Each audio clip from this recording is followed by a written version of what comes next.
India 2047 तक तो क्या 3047 तक डेवलप्ड कंट्री नहीं बन सकता। मालूम है क्यों?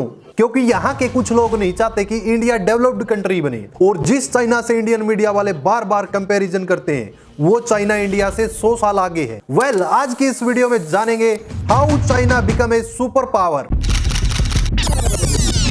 आखिर चाइना ने इतने कम समय में इतनी ज्यादा डेवलपमेंट करके दुनिया को कैसे चौंका दिया? इतने कम समय में चाइना ने इतनी ज्यादा ग्रोथ कैसे की? साथ ही साथ आज की इस वीडियो में चाइना के फ्यूचर प्रोजेक्ट्स के बारे में जानेंगे, जिन प्रोजेक्ट्स के ऊपर चाइना वर्क कर रहा है और चाइना की कोशिश रहेगी कि 2030 तक इन प्रोजेक्ट्स को कंप्लीट कर लेगा। चाइना अपने देश के लोगों को फैसिलिटी देने के लिए किसी भी हद तक जा सकता है, वो चाहे ड्रोन से फूड डिलीवरी करना हो, बिल्डिंग के बीचों बीच ट्रेन निकालनी हो, या फिर डीप सीक को लॉन्च करके दुनिया को चौंकाना। Oppo, Vivo, Xiaomi, OnePlus, Realme, Honor, Lenovo जैसी कंपनीज चाइनीज हैं। पूरी दुनिया की 28% कार चाइना अकेले मैन्युफैक्चर करता है। चाइना में 100+ कार कंपनीज हैं। चाइना में फुली ड्राइवरलेस कार चलती हैं और ड्राइवरलेस बस चलती हैं। और ऐसी टेक्नोलॉजी लाने में इंडिया को कितना टाइम लगेगा? चाइना ने रोड पर ही सोलर पैनल लगा दिए ताकि ज्यादा से ज्यादा इलेक्ट्रिसिटी का प्रोडक्शन किया जाए। वर्ल्ड का सबसे बड़ा साइंस म्यूजियम चाइना के अंदर है। एक ही सिटी में सबसे ज्यादा गगनचुंबी इमारत बनाने का रिकॉर्ड भी चाइना के नाम है। एक टाइम था जब चाइना इंडिया के साथ साथ चल रहा था, लेकिन आज के टाइम में चाइना की इकोनॉमी इंडिया की इकोनॉमी के मुकाबले कई गुना ज्यादा हो गई है। ये 1980 का दौर था जब चाइना और इंडिया जीडीपी के मामले में बराबर चल रहे थे, लेकिन चाइना पर कैपिटा इनकम के मामले में फिर भी आगे था। लेकिन 1980 के बाद चाइना में हर चीज इंडिया से आगे निकल गई। GDP, per capita income, military power, technology, engineering, health and education में भी चाइना इंडिया से कई गुना आगे निकल गया। आखिर ये चाइना ने कैसे किया? आइए जानते हैं आज की इस वीडियो में। आज से 45 साल पहले चाइना का पॉवर्टी रेट 95% था। गरीबी ने पूरे देश का बुरा हाल कर रखा था। लेकिन आज के टाइम पर चाइना का पॉवर्टी रेट 1% से भी कम है। आज के टाइम पर चाइना वर्ल्ड की सेकंड लार्जेस्ट इकोनॉमी बन गई है। 1980 से पहले इंडिया और चाइना दोनों ही देश गरीब थे और दोनों ही देशों में मोस्टली लोग अनपढ़ थे। 1980 आते आते चाइना ने करोड़ों लोगों को स्किल सिखा दी और जो लोग खेतों में काम करते थे वो लोग इंडस्ट्रियल और सर्विस सेंटर में काम करने लगे। 1990 में चाइना में 60% फार्मर्स थे, वहीं इंडिया में 64.9% फार्मर्स थे। और अगले 30 सालों के अंदर इंडिया में 44% फार्मर्स रह गए, वहीं चाइना में सिर्फ 25% फार्मर रह गए। जब हम इंडिया का कंपैरिजन जापान और सिंगापुर से करते हैं तब बहुत सारे लोग कहते हैं कि उन देशों की पॉपुलेशन कम है, इसलिए वहां पर डेवलपमेंट बहुत जल्दी हुई है। लेकिन पॉपुलेशन तो चाइना की भी कम नहीं है, फिर भी चाइना इतनी फास्ट ग्रो कैसे हो रहा है? It's mean population is not a barrier in the development of a nation. China के लोग यूनाइटेड हैं, लेकिन इंडिया के लोग डिवाइडेड हैं। We focus on caste, religion, politics. It is about the people who make nation and credit goes to good governance and people. China ने export oriented manufacturing पर focus किया और चाइना ने इंफ्रा के लिए हैवी इन्वेस्टमेंट किया, जिसके कारण बिजनेस और इन्वेस्टर्स का रास्ता आसान हुआ। 1978 से जब से चाइना में आर्थिक सुधारों की शुरुआत हुई है, तब से इन चीजों ने फॉरेन इन्वेस्टर्स को अट्रैक्ट किया। और एक नजर डाले इंडिया के आर्थिक सुधार की, जिसकी शुरुआत 1991 में हुई और फिर भी चाइना के कंपैरिजन में अभी भी स्लो है। चाइना ने मैन्युफैक्चरिंग फील्ड में एक स्ट्रॉन्ग स्टैंड लिया। चाइना ने चीप लेबर का फायदा उठाया और बड़े स्केल पर प्रोडक्शन किया। वहीं इंडिया मैन्युफैक्चरिंग फील्ड में अभी भी पीछे है, जिसके कारण मैन्युफैक्चरिंग फील्ड में कम प्रोडक्शन होता है और इसका सीधा सीधा असर इकोनॉमी के ऊपर देखने को मिलता है। चाइना में हाई स्पीड वाले रेलवे नेटवर्क्स, मॉडर्न पोर्ट्स और एयरपोर्ट्स हैं। चाइना ने एजुकेशन में इन्वेस्ट किया और स्किल्स को डेवलप किया, जिसके कारण चाइना ने स्किल्ड वर्कफोर्स बनाई। चाइना ने साइंस, टेक्नोलॉजी, इंजीनियरिंग और मैथमेटिक्स एजुकेशन पर फोकस किया।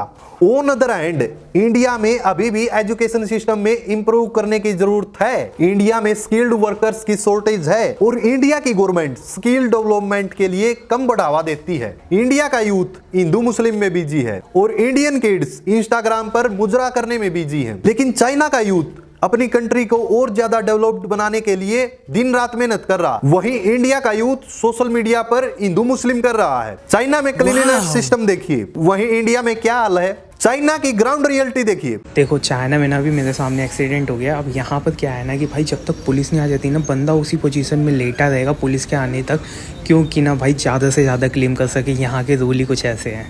तो भाई रोबोट आ चुका है बाहर हमारा खाना लेके, ये देखो अभी।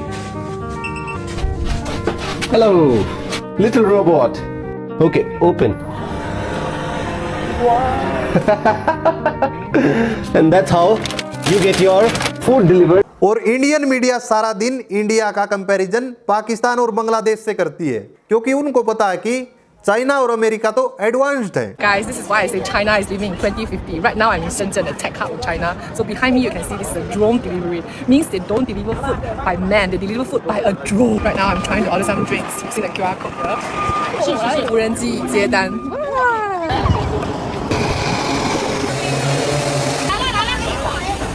Wait for around 15 seconds. See what I have ordered. Cheers. Comparison करना तो चाइना और अमेरिका से करो, तब पता चलेगा कि इंडिया में कितना डेवलपमेंट हुआ है। चाइना के बच्चों की स्किल्स देखिए, चाइना का स्पोर्ट्स सिस्टम देखिए। वहीं इंडिया में खिलाड़ियों को अपने हक के लिए लाठियां खानी पड़ रही हैं। बेंगलोर में 3rd स्टैंडर्ड के लिए 2 लाख रुपए पर ईयर पेरेंट्स पे कर रहे हैं। वहीं हैदराबाद में 3 लाख रुपए पर ईयर।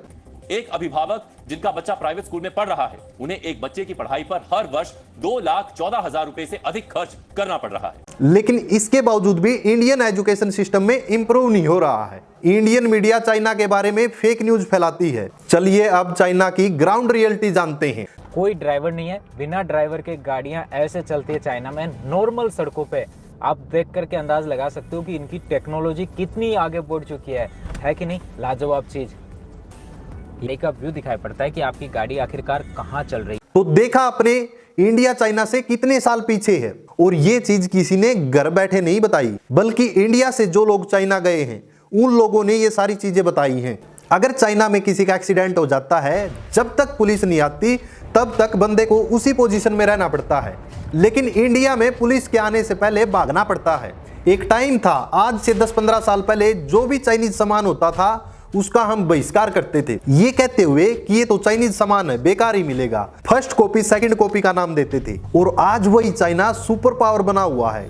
जिस स्मार्टफोन से कुछ लोग चाइना के सामान को बॉयकॉट करते थे, उनको नहीं पता मोस्टली स्मार्टफोन चाइनीज कंपनी के हैं। जिस डोनाल्ड ट्रंप के बारे में सारा दिन इंडियन मीडिया चर्चा करती रहती है, और जब से डोनाल्ड ट्रंप प्रेसिडेंट बने हैं, इतने कम समय में चाइना ने वो कौन सी चीजें की हैं, चलिए जानते हैं। चाइना ने अफ्रीका के अंदर 30 new clean energy project launch कर दिए। चाइना ने तिब्बत के अंदर एक डैम बनाया है जो कि 300 बिलियन kWh हाइड्रो पावर 1 साल के अंदर जनरेट कर देगा। China unveil next generation speed train, जो कि वर्ल्ड की सबसे फास्टेस्ट ट्रेन है।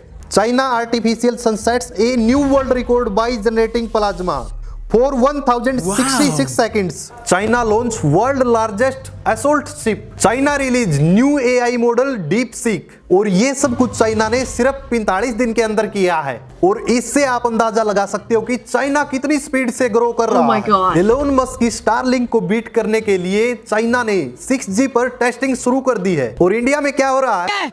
अमेरिका क्या कहता था? क्या हो तुम? आज हम कहते तू क्या है बे? वही चाइना ने 6th जनरेशन का फाइटर जेट बना दिया है। लेकिन इंडिया के लोग इन लीडर्स के लिए लड़ाई झगड़ा करने में बिजी है। चाइना ने रिमोट कंट्रोल बुलडोजर बना दिए, ताकि कंप्यूटर पर बैठे बैठे जमीन के नीचे जो बुलडोजर है, बिना रिस्क लिए आप उसको ड्राइव कर सको। चाइना का मेट्रो स्टेशन किसी मूवी से कम नहीं है। चाइना के ब्रिज एडवांस टेक्नोलॉजी से बने हैं। यही नहीं, चाइना में स्मार्ट डस्टबिन भी हैं, जो कि सही से कचरा फेंकने पर आपको 10 रुपए का रिवार्ड भी देते हैं। And now let's talk about future project of China. China developed world fast high speed train with A top speed of 400 kilometre per hour. और इंडिया में ट्रेन के एक्सीडेंट्स रुकने का नाम नहीं ले रही। और ऐसा ये पहली बार नहीं हो रहा इंडिया में, ऐसा पिछले 60 सालों से हो रहा। इंडिया में एक्सीडेंट बढ़ रहे हैं। कई लोग इस चीज के लिए क्राउड को रिस्पॉन्सिबल मानते हैं। बहुत सारे ऐसे लोग हैं जो कि इसमें सिस्टम की गलती बताते हैं। डेवलप्ड नेशन की तो बात दूर, इंडिया में सिग्नलिंग सिस्टम में भी सुधार नहीं है। और इस कारण ट्रेन के एक्सीडेंट बढ़ते जा रहे हैं। और इस चीज से इंडिया की गवर्नमेंट को चाइना की गवर्नमेंट से सीखना चाहिए कि क्राउड को कैसे कंट्रोल करें। और चाइना से सीखे। ये हर साल रेलवे एक्सीडेंट हो रहे हैं, इनमें हजारों लोगों की डेथ हो रही है।